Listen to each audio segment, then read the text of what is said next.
Hello student, GOC lecture 5।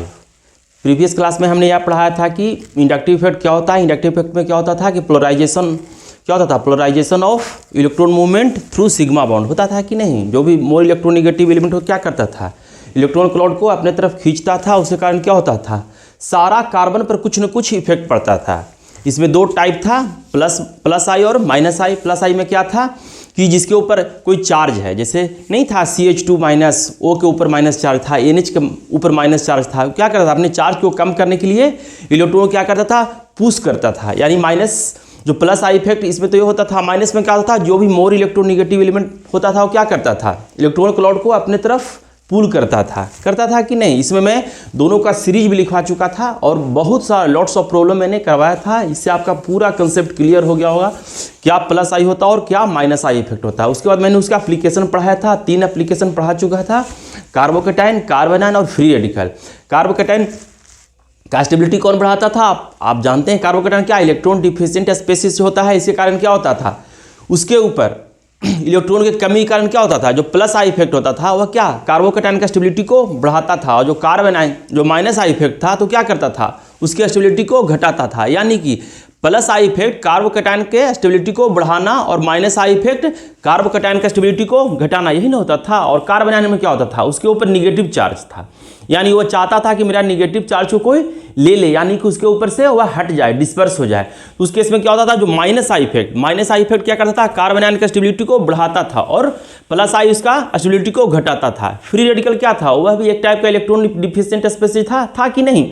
तो वहाँ भी सेम टू सेम कार्बोकेटाइन वाला फंडा लगता था। यानी कि जो प्लस आई इफेक्ट क्या करता था, स्टेबिलिटी ऑफ फ्री रेडिकल को बढ़ाता था और माइनस आई इफेक्ट क्या करता था, स्टेबिलिटी ऑफ फ्री रेडिकल को घटाता था। आज मैं इसका 4th एप्लीकेशन पढ़ा रहा हूँ, एसिड का स्ट्रेंथ। इसके बाद बेसिक स्ट्रेंथ, उसके बाद मैं रेजोनेंस पढ़ाऊंगा।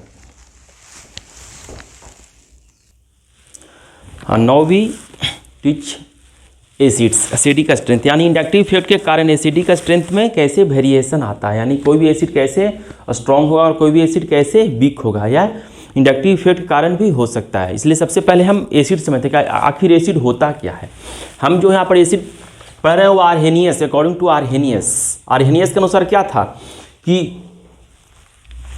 कोई भी एसिड क्या होता है, जो एक्वस में डालने पर क्या होता है, H+, यानी H+ का कंसंट्रेशन क्या देता है, एक्वस सॉल्यूशन में देता है। यानी वाटर में डालने पर क्या होता है, H+ देता है कि नहीं। जैसे कोई भी स्ट्रॉन्ग एसिड या वीक एसिड में क्या फर्क था कि जो स्ट्रॉन्ग एसिड क्या होता था, फुल्ली आयोनाइज्ड हो जाता था, किसमें, एक्वस सॉल्यूशन में। और जो वीक एसिड था वो क्या होता था, पार्शियली आयोनाइज्ड, मीन्स आधा अधूरा वाटर में डालने के बाद आयोनाइज्ड होता था। यानी कि पूरा का पूरा H+ नहीं मिलता था। यानी एसिड क्या होता था, वाटर में डालने पर जो H+ दे वही ना एसिड होता है। बेस क्या होता है, वाटर में डालने पर जो OH- दे। अभी मैं सिर्फ एसिड का यहाँ पर डिस्कशन कर रहा हूँ।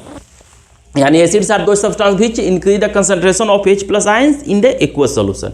ठीक है, आप भी जानते हैं कोई भी जो स्ट्रॉन्ग एसिड जैसे H2SO4, HCl, HNO3, HF, HBr, कोई भी जो स्ट्रॉन्ग एसिड है पानी में डालने के बाद क्या होता है, फुल्ली यानी पूरा का पूरा H+ मिल जाता है। अगर यहाँ पर अगर हम 1 मोल लें, अगर यहाँ पर अगर हम 1 मोल अगर लें तो ये भी मुझे कितना मिल जाएगा, 2 मोल मिल जाएगा, ये 1 मोल मिल जाएगा। इसको अगर 1 मोल हम लें तो यहाँ पर कितना है, यह भी 1 मोल और यह भी 1 मोल मिल जाए। यानी कि पूरा का पूरा मुझे मिल जाएगा। ये तो स्ट्रॉन्ग एसिड है। लेकिन वीक एसिड क्या, आप भी जानते हैं, पार्शियली डिसोसिएट होता है। पार्शियली डिसोसिएट के कारण क्या होता है, पूरा का पूरा H+ यहाँ पर नहीं मिलेगा। अगर आपने कोई वीक एसिड लिया है, इसको अगर 1 मोल मान लिए तो पूरा 1 मोल आपको नहीं मिलेगा। इसके लिए क्या होता है, आयनिक में हम लोग पढ़ते थे, एक इक्वेशन लगाते थे, K = प्रोडक्ट बाय, जो भी प्रोडक्ट में होता था, बाय रिएक्टेंट।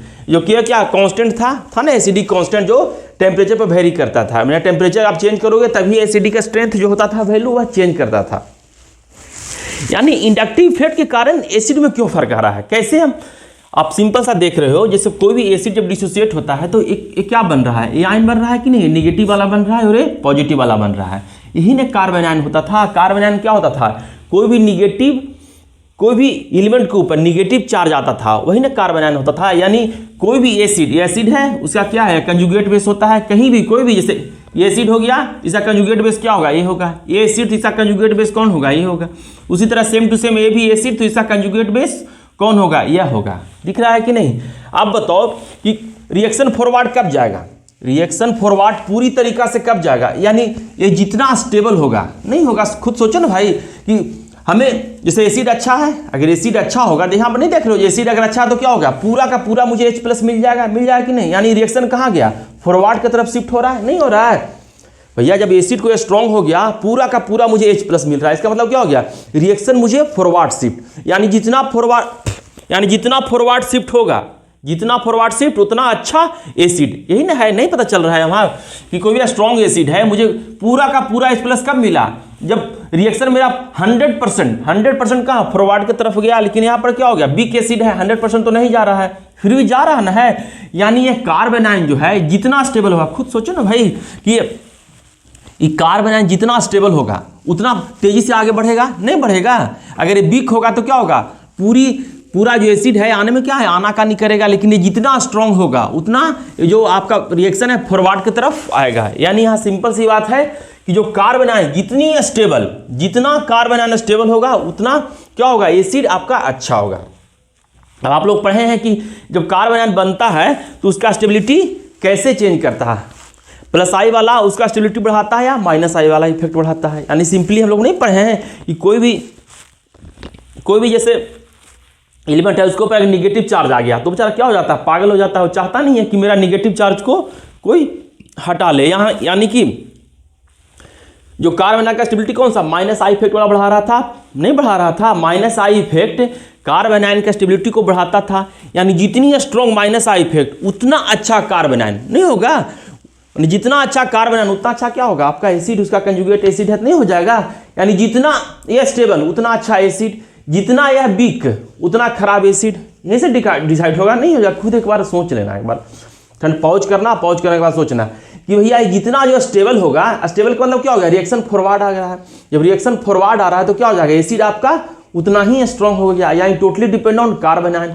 और हम लोग जानते हैं कि कार्बन आयन का स्टेबिलिटी कौन बढ़ाता है, -I इफेक्ट, हुआ कि नहीं। अब यहाँ पर देखो, मैं एसिड का स्ट्रेंथ क्या होता है, सिंपल सा डिफरेंशियल एसिड का स्ट्रेंथ डिफाइंड क्या हो गया, कोई भी 1 मोल एसिड आप लो, 1 मोल पर लीटर एसिड लो, देखो कुछ मुझे कितना H+ मिल रहा है, मिल रहा है, वही उसकी क्या होता है, एसिड का स्ट्रेंथ हो जाता है।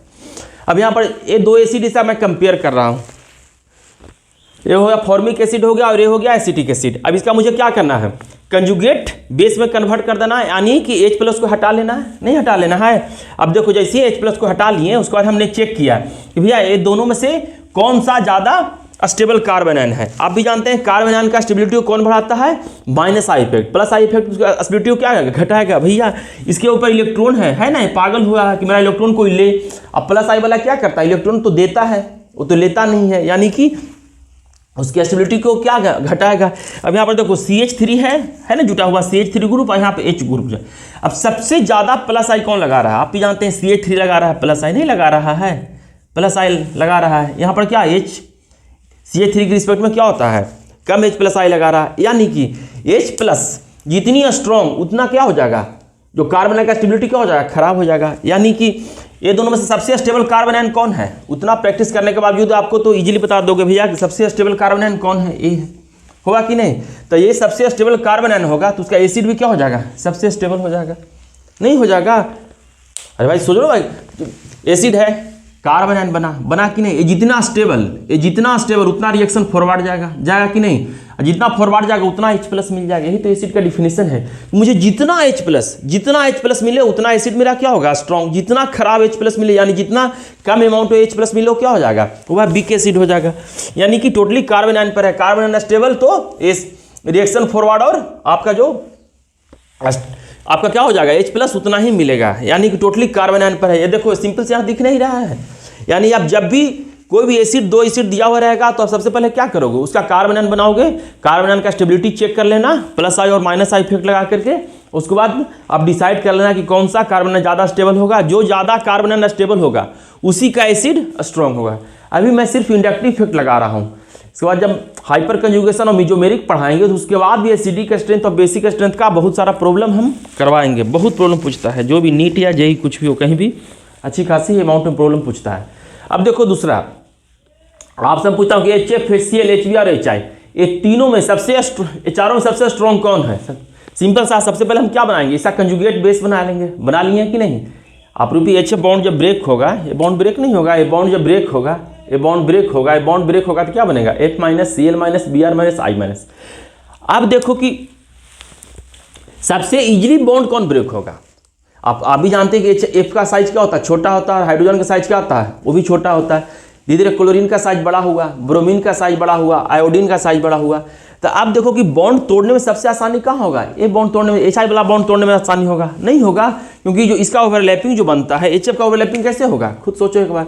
एक छोटा सा H हो गया कि नहीं, इसके साथ एक फ्लोरीन उसके साइज का हो गया, ये तो HF वाला हो गया। फिर HBr क्या हो, HCl क्या होगा, ये होगा, फिर थोड़ा सा बड़ा होगा जा HCl वाला, H और Cl वाला, फिर क्या हो जाएगा एक छोटा सा बॉन्ड, फिर क्या हो जाएगा ये बड़ा सा HBr। यानी देख रहे हो ओवरलैपिंग कितनी रद्दी हो जाएगा। ये बेचारा हाइड्रोजन छोटा, फ्लोरीन मानता हूँ यार प्रोपेबल दोनों का सेम साइज है, सेम साइज का थोड़ा सा ज़्यादा है। अब यहाँ पर देखो HCl क्या होगा, क्लोरीन बहुत बड़ा हो गया हाइड्रोजन से, उसी तरह ब्रोमीन भी क्या हो जाएगा, बहुत बड़ा हो जाएगा, हाइड्रोजन से नहीं हो जाएगा। तो ये बॉन्ड तोड़ने में आसानी ना होगा। तो जो इजीली बॉन्ड टूटेगा, अगर इजीली बॉन्ड टूटेगा तो क्या होगा, H प्लस भी मुझे तुरंत मिल जाएगा। ये ना एसिड होता है कि H प्लस जो दे, H प्लस जितना ज़्यादा दे उतना अच्छा एसिड।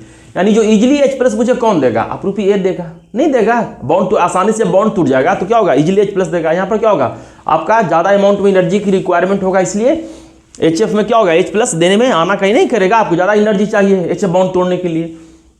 यानी HF बॉन्ड क्या होता है, स्ट्रॉन्ग होता है with respect to HI bond. दूसरी तरीका सोचेंगे, अब सबके ऊपर निगेटिव चार्ज होगा, आ गया कि नहीं। अब सोचो कि नेगेटिव चार्ज जब आ गया तो उसके बीच में रिपल्सन भी होगा, नहीं रिपल्सन जब होगा तो चाहेगा ना कि जितनी एरिया मेरा चार्ज को फैले, यानी राहत नहीं हो जाएगा। जैसे छोटा साइज है, छोटा साइज पर क्या होगा, एक तो छोटा साइज हो गया, उसके ऊपर अगर निगेटिव चार्ज आ गया तो क्या हो जाएगा, अलबला जाएगा ना। लेकिन बड़ा साइज होगा तो क्या हो जाएगा, अपने चार्ज को क्या करेगा, वह डिस्पर्स कर लेगा, फैला लेगा चारों ओर, यानी क्या होगा, आसान हो जाएगा। यानी जो निगेटिव चार्ज होगा बड़ा साइज वाला आराम से रख लेगा विथ रिस्पेक्ट टू छोटा साइज वाला। यह भी सोच सकते हैं कि जैसे ही जो कार्बन आयन बनाएगा ये ज़्यादा कार्बन स्टेबल नहीं हो जाएगा, क्योंकि इसके ऊपर निगेटिव चार्ज आ गया, आराम से मजे में फैला लेगा।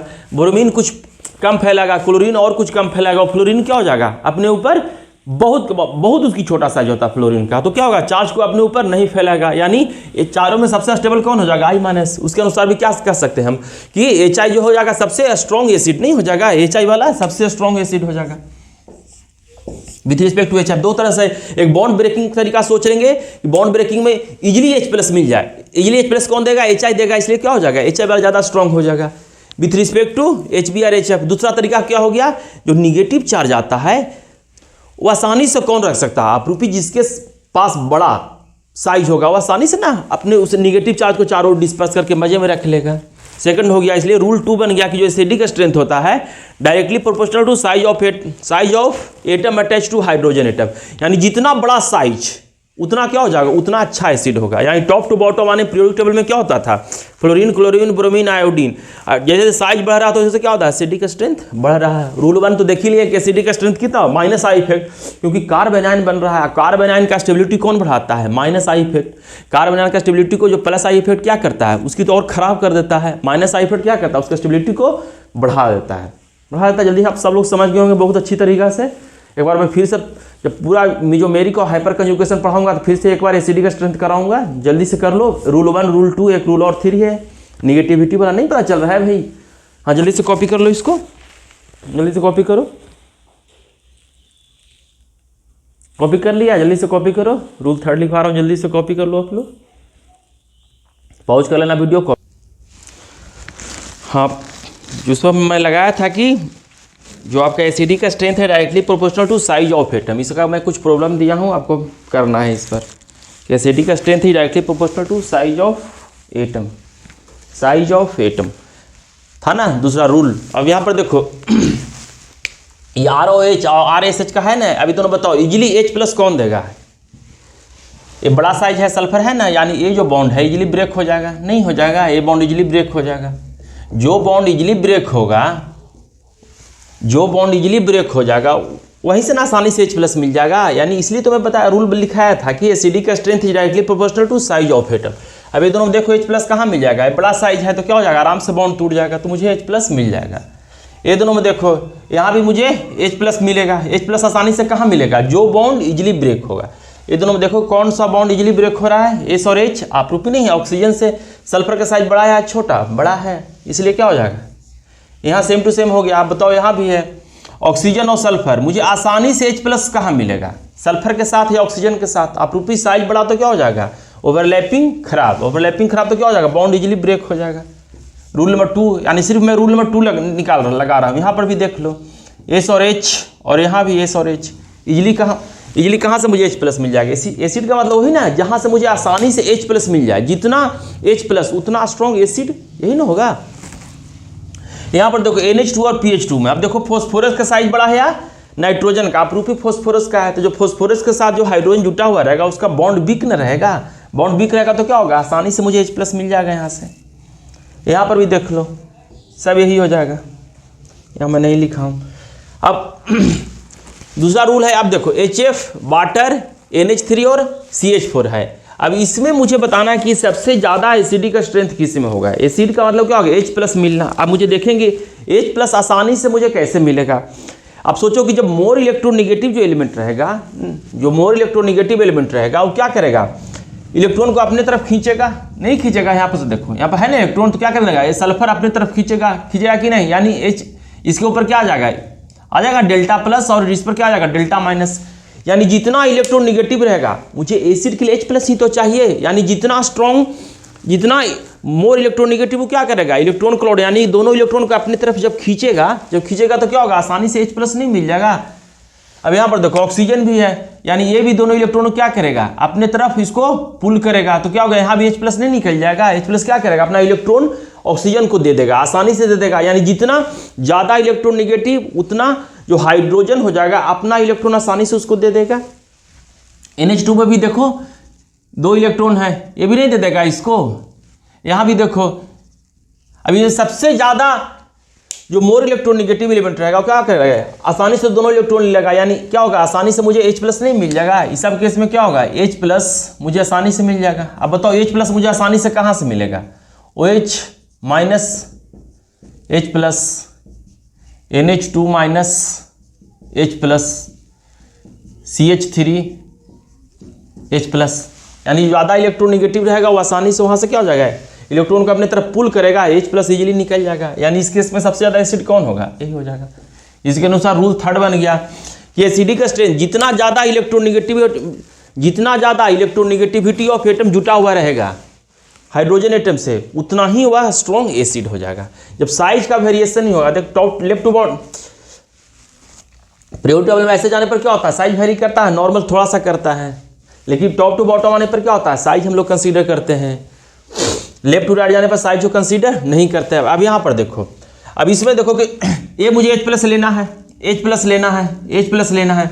सबसे इजीली H+ कब निकलेगा, इलेक्ट्रॉन कोई लेने वाला रहेगा तभी तो H+ निकलेगा। इलेक्ट्रॉन यानी कोई लेने वाला रहेगा तभी तो H+ निकलेगा। H+ का मतलब क्या हो गया, ना उसके पास एक इलेक्ट्रॉन था कि नहीं, वो भी किसी को दे देगा। किसको देगा, जो ज़्यादा इलेक्ट्रोनिगेटिव एलिमेंट हो गया। हम भी जानते हैं जो ज़्यादा इलेक्ट्रोनिगेटिव एलिमेंट होता है वो क्या होता है, इलेक्ट्रॉन को होल्ड करने, यानी इलेक्ट्रॉन का रखने का क्षमता उसके पास ज़्यादा हो जाएगा।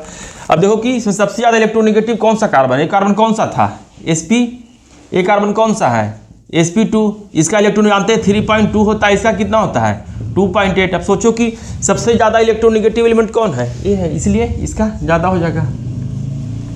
इसमें भी देखो ऑक्सीजन और नाइट्रोजन में सबसे ज़्यादा इलेक्ट्रोनिगेटिव कौन है, ऑक्सीजन है, इसलिए यही हो जाएगा।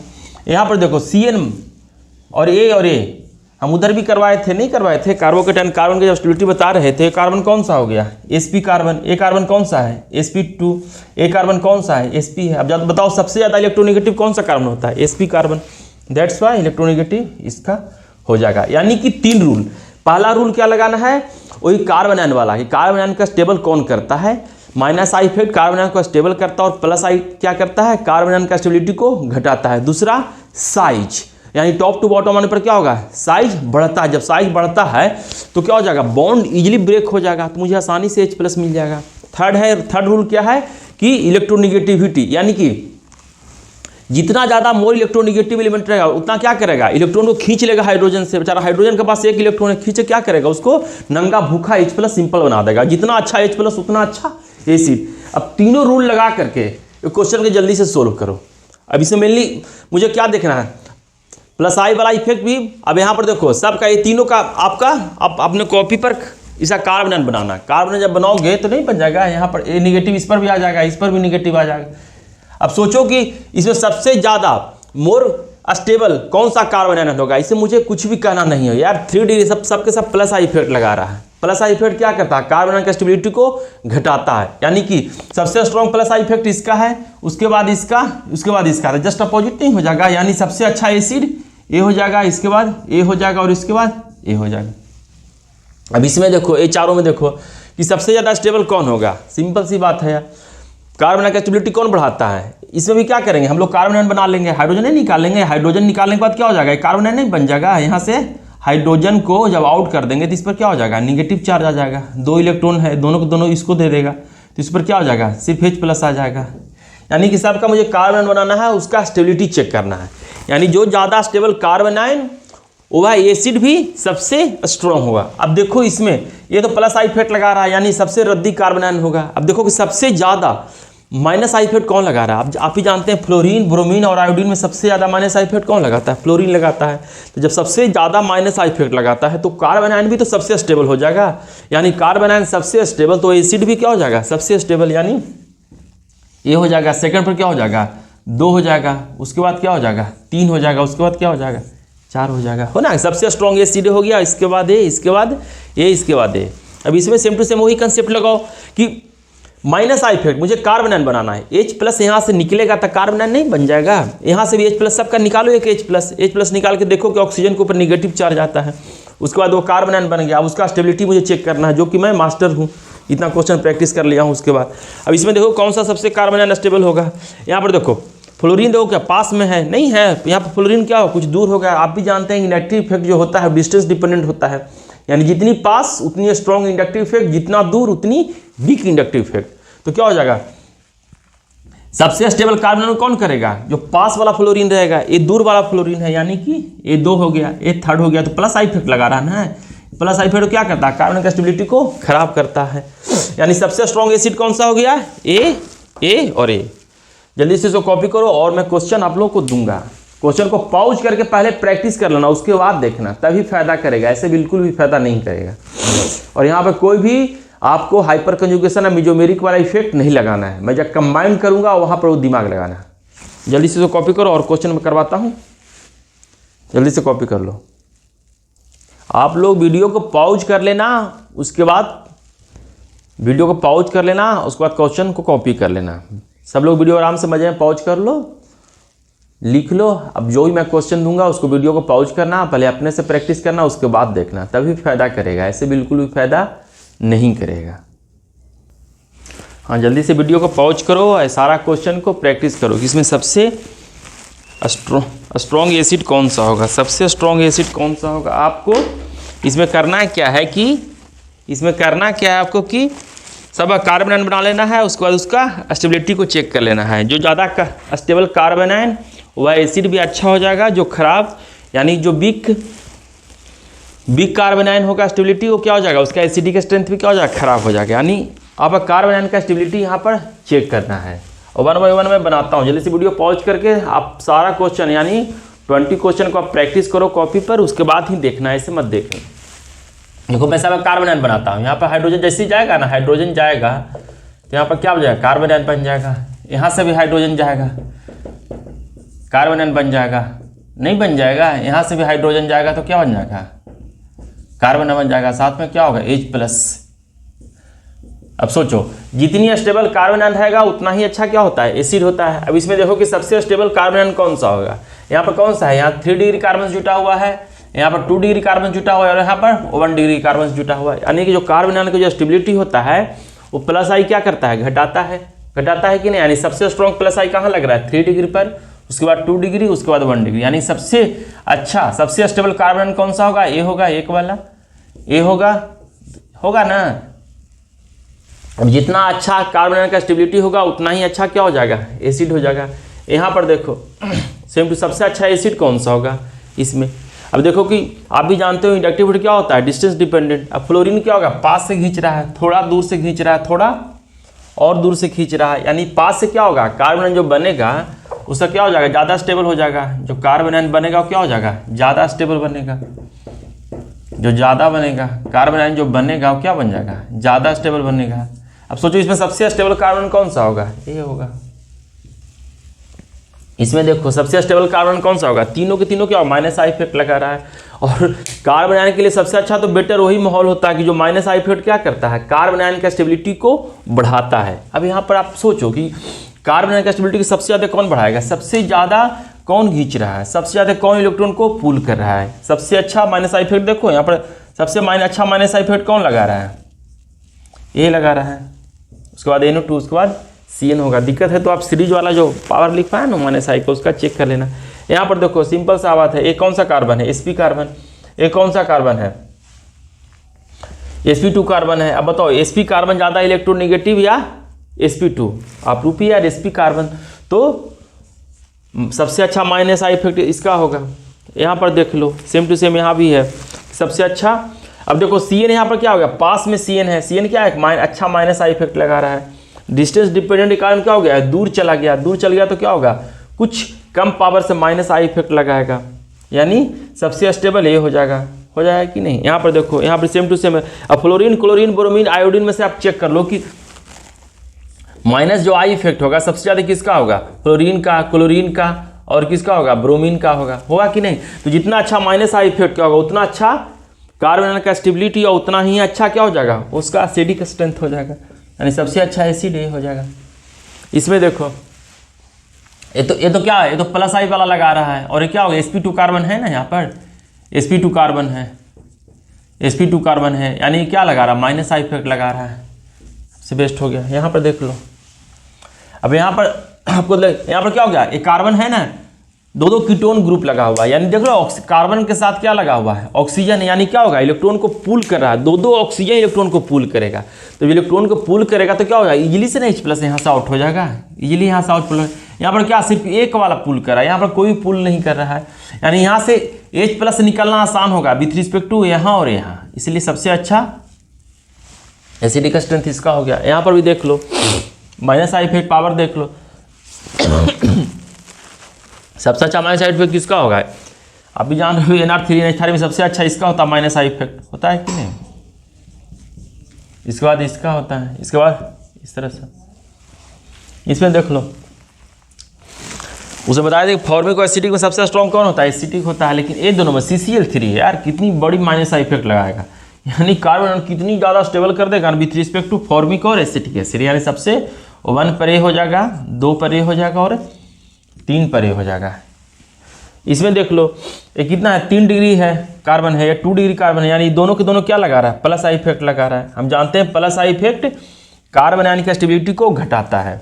और ये कितना CH3 हो रहा है, यानी सबसे कम प्लस आई इफेक्ट कौन लगा रहा है, वही ना कार्बो आयन सबसे स्टेबल हो जाएगा, यानी जितनी कम प्लस आई इफेक्ट उतना अच्छा कार्बन आयन की स्टेबिलिटी, यानी सबसे अच्छा कार्बन का स्टेबिलिटी इसके कारण होगा। यहाँ पर मैं छूट गया OH, सबका आप कार्बन आयन बना लेना, सबका कोई भी एसिड होगा वो क्या करे, ब्रेक होगा ना, ब्रेक होगा क्या, अपने कंजुगेट बेस और H+ में ब्रेक होता है। इसमें भी देख लो यहाँ पर का sp कार्बन है ना, ये कार्बन कौन सा, sp2 कार्बन है, ये क्या होगा, नॉर्मल प्लस आई इफेक्ट लगा रहा है, यानी सबसे खराब कार्बन आयन इसी का बनेगा, यानी 3 पर, तो इसको मैं डाल देता हूँ। अब ये दोनों में आप कंपेरिजन करो, सबसे ज़्यादा मोस्ट इलेक्ट्रोनेगेटिव कौन होगा, sp या sp2, आप रूपी sp वाला होगा, इसलिए A1 और A2 हो जाएगा। इसमें देख लो, अब बताओ यहाँ पर सबसे स्ट्रॉन्ग माइनस आई इफेक्ट कौन लगा रहा है, ऑक्सीजन है नाइट्रोजन है, यार oxygen more electronegative than nitrogen, that's why oxygen वाला जो कार्बन आयन होगा वो ज़्यादा स्टेबल होगा। ये तो प्लस आई इफेक्ट लगा रहा है, तो सबसे रद्दी कार्बन आयन बनाएगा। यहाँ पर देख लो सब में मैं मेटा पोजीशन पर लगाया हूँ, ऑर्थो और पारा में बिल्कुल भी नहीं लगा रहा हूँ, क्योंकि वहाँ पर मेजोमेरिक इफेक्ट हो जाता है। अब देखो इसमें भी है कि कार्बन आयन यहाँ भी नहीं बनेगा, कार्बन आयन यहाँ भी बन जाएगा, आप बनाओगे कार्बन आयन तो बन जाएगा ना, यहाँ भी बन जाएगा कार्बन आयन, यहाँ भी बन जाएगा कार्बन आयन, इसका भी बन जाएगा कार्बन आयन। अब देख लो सबसे स्टेबल कार्बन आयन कौन सा होगा, जो स्टेबल कार्बन आयन होगा उसी का एसिड तो सबसे स्ट्रॉन्ग होगा ना, यहाँ पर देख लो फ्लोरीन NO और NO2 में सबसे ज़्यादा माइनस आई इफेक्ट किसका होता है? NO2 का होता ना है। अब माइनस आई इफेक्ट का कंपेरिजन देख लेना, इसमें और इसमें, यानी जिसका ज़्यादा माइनस आई इफेक्ट वह उतना अच्छा कार्बन आयन और उतना ही अच्छा हुआ एसिड। NH3 और NR3 में देख लो फिर आगे आपका है, यानी सबसे अच्छा ये हो जाएगा, उसके बाद ये हो जाएगा, 3 पर ये चल जाएगा क्योंकि ये कौन सा ग्रुप है? प्लस आई इफेक्ट लगा रहा है। यहाँ भी देख लो ये यहाँ पर लगा दे रहा हूँ मैं, वेरी गुड। अब यहाँ पर फ्लोरीन में नहीं, यहाँ पर ये लगा दे रहा हूँ अल्कोहल। एक्सेप्शन वहाँ भी बताए थे, परसेंटेज ए से कारण क्या होता था? जो ईथर होता था उसका परसेंटेज एस ज़्यादा होने के कारण क्या होता था? इलेक्ट्रोनेगेटिविटी ज़्यादा हो जाता है। वहाँ पर मैं एक्सेप्शनल बोल दिया था कि जो ईथर होगा उसका इलेक्ट्रोनेगेटिव जो माइनस आई का जो पावर होगा विथ रिस्पेक्ट टू अल्कोहल ज़्यादा हो जाएगा। यानी ये तीनों में सबसे स्ट्रॉन्ग माइनस आई इफेक्ट कौन लगा रहा है? ये लगा रहा है, CN नहीं लगा रहा है। CN सबसे माइनस, यानी कार्बन का स्टेबिलिटी को सबसे ज़्यादा कौन करेगा? CN करेगा, यानी 1 पर तो ये हो जाएगा। अब ये दोनों में आपको दिक्कत होगा कि अल्कोहल और ईथर में सबसे ज़्यादा माइनस आई इफेक्ट किसका होता है? यार ईथर डोमिनेट कर जाता है, यानी 2 पर ए और 3 पर ए हो जाता है। इसमें देख लो ये तीनों क्या होता है? CH3 CD3 और CT3। आप ये तीनों क्या माइनस आई इफेक्ट नहीं, बल्कि ये तीनों कौन सा इफेक्ट लगा रहा है? प्लस आई इफेक्ट लगा रहा है, प्लस आई इफेक्ट लगा रहा है। यहाँ पर तीनों कौन सा इफेक्ट लगा रहा है? प्लस आई इफेक्ट, जिसके कारण सबसे स्ट्रॉन्ग प्लस आई इफेक्ट वाला क्या हो जाएगा? सबसे रद्दी कार्बन आयन का स्टेबिलिटी हो जाएगा, यानी सबसे रद्दी कार्बन आयन तो सबसे रद्दी एसिड। अब देखो CH3 CD3 CT3 में सबसे ज़्यादा प्लस आई इफेक्ट किसका था? CT3 था। बताए थे कि उसका मास ज़्यादा रहने के कारण क्या होता है? वाइब्रेशन कम करता है तो क्या होता है? बॉन्ड नज़दीक रहता है, इलेक्ट्रॉन नज़दीक रहता है तो क्या होता है? इलेक्ट्रॉन को पुश ज़्यादा करता है, यानी इलेक्ट्रॉन ज़्यादा देता है, जिसके कारण क्या हो जाएगा? सबसे stronger minus plus I effect इसका था, उसके बाद इसका था, उसके बाद इसका था, यानी इसका एसिडिक स्ट्रेंथ का ऑर्डर जस्ट अपोजिट हो जाएगा। इसमें देखो सिंपल सा यार, ये दोनों में सबसे ज़्यादा माइनस आई इफेक्ट किसका है? NO2 का है, यानी 1 पर तो ये हो जाएगा, 1 नहीं हो जाएगा। उसके बाद देखो 2 ये हो जाएगा, 3 हो जाएगा। SP और sp2 और sp में सबसे ज़्यादा इलेक्ट्रोनेगेटिव कौन? sp कार्बन होता है। देख लो हाइब्रिडाइजेशन का बहुत यूज हो रहा है यार, यानी केमिकल बॉन्डिंग आपको स्ट्रॉन्ग करना पड़ेगा। केमिकल बॉन्डिंग कारण ही वीक होता है, कैसे कोई ऑर्बिटल ओवरलैपिंग करता है, कैसे हाइब्रिडाइजेशन के कारण इलेक्ट्रोनेगेटिव में चेंजिंग आता है, सब के सब आपको सीखना पड़ेगा। यहाँ पर मैं उतना बता नहीं सकता हूँ। अब इसमें देखो ये प्लस आई इफेक्ट लगा रहा है 3 वाला, ये कितना 2 डिग्री और ये क्या CH3 हो गया, यानी सबसे ज़्यादा ये हो जाएगा। यहाँ पर जस्ट अपोजिट ना हो जाएगा। प्लस आई क्या करता है? कार्बन आयन का स्टेबिलिटी को घटाता है, यानी जितना खराब प्लस आई इफेक्ट उतना क्या हो जाएगा? कार्बन आयन का स्टेबिलिटी ज़्यादा हो जाएगा। इसमें देख लो वही CN है, यहाँ पर CN क्या पास में लगा हुआ है, यहाँ CN क्या कुछ और पास में, यहाँ CN बहुत दूर लगा हुआ है, यानी पास वाला क्या करेगा? इलेक्ट्रॉन पुल ज़्यादा करेगा, ज़्यादा पुल करेगा तो क्या हो जाएगा? कार्बन आयन का स्टेबिलिटी भी ज़्यादा हो, यानी सबसे नंबर 1 पर ए, 2 पर ए और 3 पर ए। मैंने बहुत ही 2 प्रॉब्लम और एसिडिक स्ट्रेंथ करा करके बेस पढ़ाऊँगा। जल्दी से इसको पॉज कर लो। अब मिलाओ कितना आप लोगों का सही हुआ है, देखो कितना सही हुआ है, आउट ऑफ 20 में कितना सही हुआ, कितना आप बेहतर तरीका से आप आगे जा रहे हो। अब आपसे इस तरह का क्वेश्चन, एक ही क्वेश्चन दिया हुआ रहेगा, उसमें आपसे अगर पूछेगा कि बताओ कौन सा सबसे जो हाइड्रोजन होगा सबसे एसिडिक हाइड्रोजन होगा, यानी सबसे एसिडिक हाइड्रोजन कौन सा होगा? जो इजीली निकल जाएगा बाहर, यानी इजीली H+ मिल जाएगा। यानी आप देखो कि सबसे इजीली H+ कहाँ से आउट होगा, यानी रिलीज होगा H+। मतलब अपना इलेक्ट्रॉन दे करके आराम से, जैसे 2 इलेक्ट्रॉन है ना, इलेक्ट्रॉन क्या करेगा? ऑक्सीजन को दे देगा और क्या हो जाएगा? बाहर हो जाएगा, बाहर क्या हो जाएगा? H+ नहीं बन जाएगा, यानी इजीली H+ निकल जाए। यानी सबसे एसिडिक पोजीशन इसमें कौन सा होगा? जल्दी से क्वेश्चन को पॉज करके इसको ट्राई करो, मैं इसको बनाता हूँ। अब यहाँ पर देखो ये हो गया COH, अल्कोहल को आप भी जानते हैं कि कार्बोक्सिलिक एसिड अल्कोहल में सबसे ज़्यादा एसिडिक कौन सा होता है? अपरूपी है कार्बोक्सिलिक से, यानी जो अल्फा हाइड्रोजन हो जाएगा क्या हो जाएगा? सबसे एसिडिक हो जाएगा। उसके बाद देखो कौन सा हो जाएगा, ये भी देखो कितना 2 डिग्री कार्बन जुटा हुआ है, एक 1 डिग्री कार्बन जुटा हुआ है और ये 3 डिग्री कार्बन जुटा हुआ है। अब बताओ कि जो 1 डिग्री कार्बन से जुटा हुआ रहेगा वह अल्कोहल ज़्यादा, माने उसका जो कार्बन आयन बनेगा उसका स्टेबिलिटी सबसे ज़्यादा या 2 डिग्री या 3 डिग्री? आप रूप यार 1 डिग्री वाला, यानी उसके बाद कौन सा हो जाएगा? बीटा वाला हो जाएगा।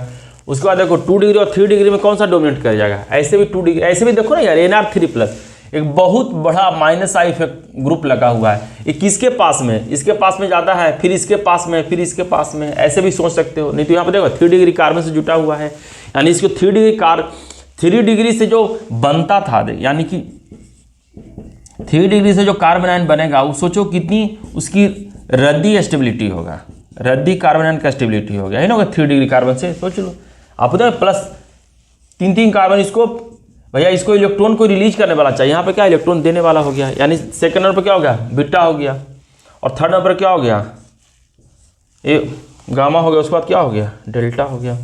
ऐसे ही इसमें भी सोचना है, इसमें भी देख लो, इसमें 2 एसिड आपरूपी, ये दोनों से तो डोमिनेट कर जाएगा, एसिड वाला नहीं कर जाएगा। कार्बोक्सिलिक एसिड ज़्यादा होता है acidic strength with respect to alcohol. अब ये दोनों में देखो, अब सिंपल चल रहा है, यहाँ पर कौन सा है 3 डिग्री कार्बन जुटा हुआ है, नहीं जुटा हुआ है 3 डिग्री कार्बन, यहाँ पर कौन सा 2 डिग्री से कार्बन जुटा हुआ, यानी अल्फा तो बीटा से डोमिनेट कर ही जाएगा। अब ये दोनों में देखो, ये है 1 डिग्री कार्बन जुटा हुआ और ये कितना है 2 डिग्री से कार्बन जुटा हुआ है। अब बताओ इसका जो कार्बन बनेगा, इसका कार्बन बनेगा, बताओ दोनों में से स्टेबल कौन सा वाला होगा, 1 डिग्री से जुटा हुआ कार्बन या 2 डिग्री से जुटा हुआ वाला आपरूपी, और 1 डिग्री से वाला, यानी सेकंड पर क्या हो गया ये हो गया।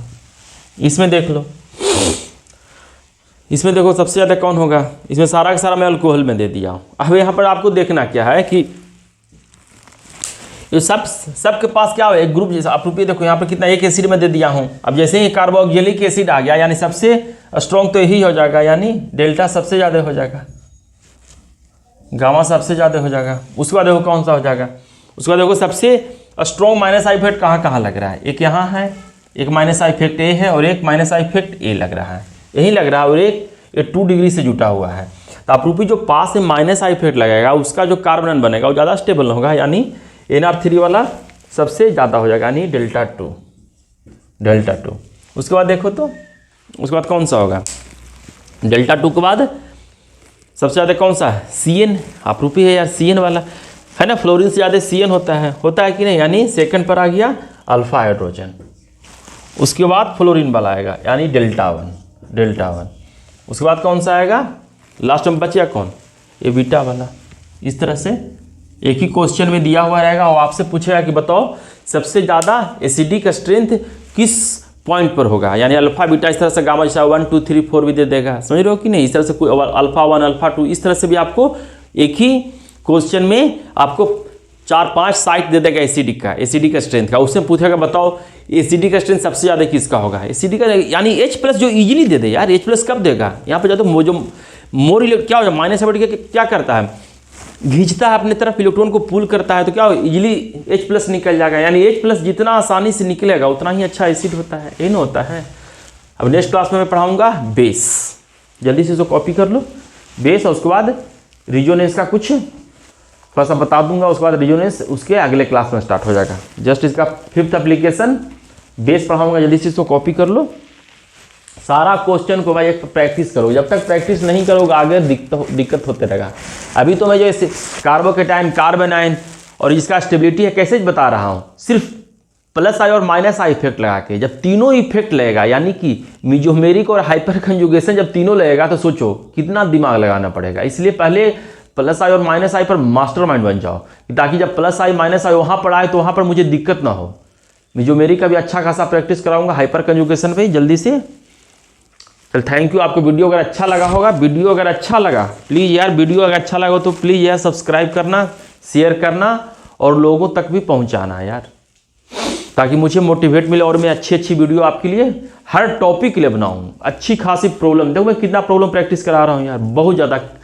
कहीं भी किसी प्लेटफॉर्म पे इतना प्रॉब्लम आपको नहीं मिलेगा, किसी भी प्लेटफॉर्म पर। हर टॉपिक या फिजिकल इनऑर्गेनिक में जो भी पढ़ाऊंगा ना, देखना आप, मैं बहुत, बस आप मुझे मोटिवेट करो, सब्सक्राइब करो, लोगों तक पहुंचाओ।